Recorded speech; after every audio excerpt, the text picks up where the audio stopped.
재산을 물려줄 때 내는 세금, 상속세를 완화해주기 위한 정부와 여당의 드라이브가 구체화할 걸로 보입니다.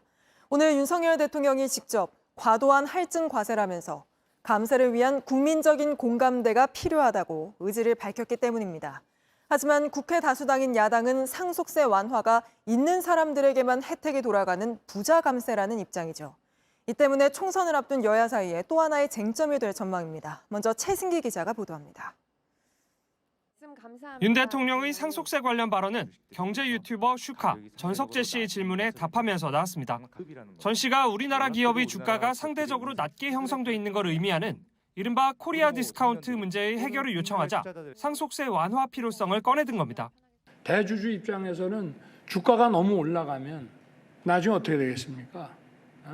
상속세를 어마어마하게 물게 됩니다. 주가가 올라가게 되면 가업 승계가 불가능해집니다. 최고 세율이 60%에 달하는 상속세 부담 때문에 기업주 입장에선 주가가 올라가는 게 달갑지 않은 측면이 있고 그렇다 보니 가업을 승계하는 강소기업도 나오기 어렵다는 겁니다. 또 기업을 매각할 경우 노동자들의 고용 승계가 안 되면 중산층과 서민들의 피해로 이어질 수도 있다고 지적했습니다. 결국 상속세 완화 같은 세제 개편을 통해 코리아 디스카운트를 해결할 수 있다는 논리입니다.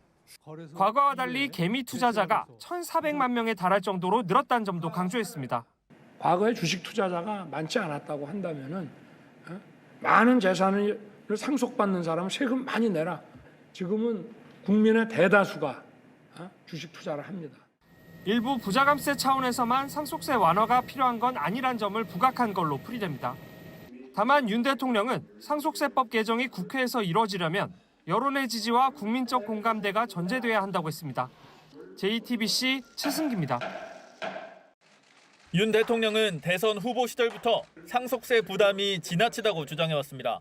다음 세대 자기 자녀에게 이것을 상속을 좀 안정적으로 해서 기업의 영속성이 유지될 수 있게 하는 제도는 제가 볼 때는 많은 국민들도 여기에 공감하지 않겠나. 상속세를 유산 취득세로 바꾸겠다는 공약도 했습니다. 물려주는 사람이 아니라 물려받는 사람을 기준으로 세금을 매겨 부담을 줄이겠다는 겁니다. 다만 지난해와 올해 경제정책 방향에선 이런 내용이 빠졌습니다. 야당의 반대와 부정적인 국민 여론을 감안했던 겁니다. 실제 우리나라 상속세 최고 세율은 60%로 높은 편입니다. GDP 대비 상속 및 증여세 부담도 OECD 평균에 비해 빠르게 늘고 있습니다. 다만 2022년 기준 세액공제 등을 받고도 상속세를 내야 하는 사람은 전체의 5% 정도에 불과해 부자 감세란 논란도 여전합니다. 대통령실 고위 관계자는 평소 철학을 바탕으로 화두를 던진 거라고 설명했습니다. 여소야대 국회에서 야당이 반대하는 한 당장 법을 바꿔 상속세율을 낮추긴 사실상 불가능합니다. 민주당은 여전히 부정적입니다. 민주당 핵심 관계자는 상속세는 이미 조세특례법 협상에서 완화가 됐다면서 윤 대통령 발언 취지를 이해할 수 없다고 했습니다. 윤 대통령은 여론의 지지를 당부했습니다.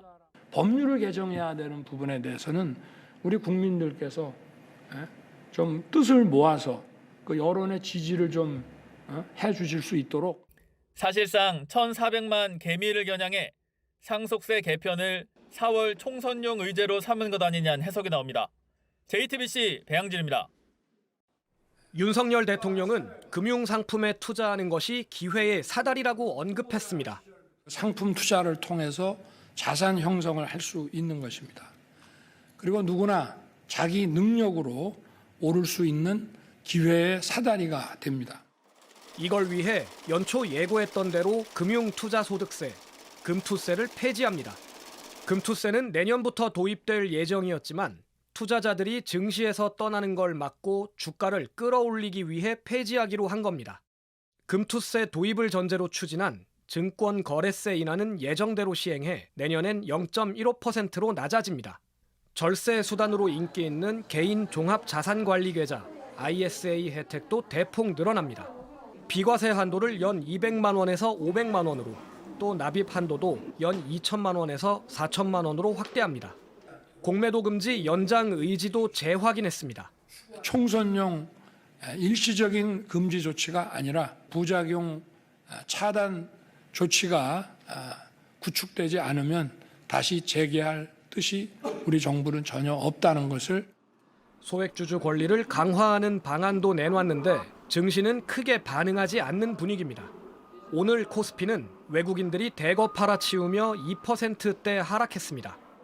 공매도 금지와 대주주 양도세 완화 등 정부가 이딴 주가 부양책을 내놨지만 올 들어 코스피는 2,500선 밑으로 무너지며 주요국 대비 가장 큰 낙폭을 보였습니다. JTBC 오원석입니다. 윤 대통령 금투세 폐지 추진 손바닥 뒤집듯 바꾸는 정책입니다. 크게 두 가지 면에서 지적을 할 수 있을 것 같습니다. 뭐냐면 일단은 이런 세금 관련 정책이 휙휙 대통령 한마디에 바뀌어서 이게 시장이나 또는 외국인 투자자냐 또 투자자 또 금융 투자업계에 이게 옳은 방향이냐라는 그런 지적이 가능하고요. 이 금융투자소득세라는 게 뭐냐면 주식, 채권, 펀드, 파생상품 등으로 일정 금액 이상 금융소득을 올린 투자자에게 매기는 그런 세금인데 주식으로 따지면 5천만 원 이상, 또 기타 다른 투자 종목으로는 250만 원 이상 금융소득을 올리면 해당 소득의 20% 또는 3억 원이 넘는 분에 대해서는 25%를 과세하는 내용입니다. 이게 몇 번 미뤄졌다가 윤석열 정부가 여야 합의에 이르러서 윤석열 정부 출범 이후에 2025년 그러니까 이제 내년이죠. 내년에 시행하기로 일단 예정된 상황이었는데 어제 미룬 겁니다. 윤석열 대통령이 선언한 건데 물론 국회 또 법 개정 사항이기 때문에 지금 야당이 협조하지 않으면 이게 또 이루어지지 않을 수 있다는 지적도 있지만 아무튼 어제 윤 대통령이 이렇게 여기 이 자리는 아니었고요. 한국거래소의 서울 사무소에 갔다가 밝힌 내용입니다. 그러면 이게 과연 정당한 것인가? 한국일보가 1% 부자 감세 총선용 비판 제기된다라면서 일종의 팩트 체크를 한 게 있습니다. 같이 좀 보겠습니다. 일단은 이런 겁니다. 이 금투세 과세 대상 자체가 이게 얼마 안 된다. 이게 뭐 대한민국 1%밖에 원래 안 되는 거였다라는 분석입니다. 뭐냐면요. 기획재정부가 예전에 분석한 걸 보면 금투세 과세 대상이 약 15만 명이다. 개인 투자자가 1,400만 명인 걸 감안하면 15만 명은 1.07%다. 1%가 해당하는 원래 세금이었는데 요걸 깎아준다는 게 개인 투자를 활성화한다는 거에 개인 투자자를 위한 겁니다라는 거에 과연 합당한 주장인가라는 의문을 한국일보가 제기했습니다. 다른 분석도 엇비슷합니다. 주식시장이 호황이던 2021년 주요 5개 증권사 고객 중에 연간 투자이익이 5천만 원 이상인 투자자, 그러니까 금투세 과세 대상인 사람이 9만 9천 명 정도였다. 전체 투자자가 1,300만 명인데 9만 9천 명이면 0.8% 규모다. 2021년 주요 5개 증권사 고객 중에 금투세 과세 대상이 0.8%밖에 안 됩니다. 이걸 깎아준다고 과연 전체 투자를 활성화하기 위함입니다. 이게 맞을까요? 해묵은 부자 감세 논일까요? 이게 글쎄요. 많은 분들이 1% 부자 감세라고 비판하는데 더 힘을 실어주지 않을까라는 생각도 들긴 합니다. 현직 대통령으로는 처음으로 증시 개장식에 참석한 윤석열 대통령이 금융투자소득세를 폐지하겠다고 밝혔습니다. 구태의연한 부자 감세 논란을 넘어 국민과 투자자, 우리 증시의 장기적인 상생을 위해 내년 도입 예정이었던 금융투자소득세 폐지도 추진하겠습니다. 금투세는 주식, 채권, 펀드 등 금융투자로 번 소득에 매기는 세금입니다. 만약 주식으로 5천만 원 넘게 벌었다면 그 차익의 20%를 세금으로 내야 합니다. 금투세는 문재인 정부의 자본시장 선진화 방안에 따라 지난해부터 시행할 예정이었습니다.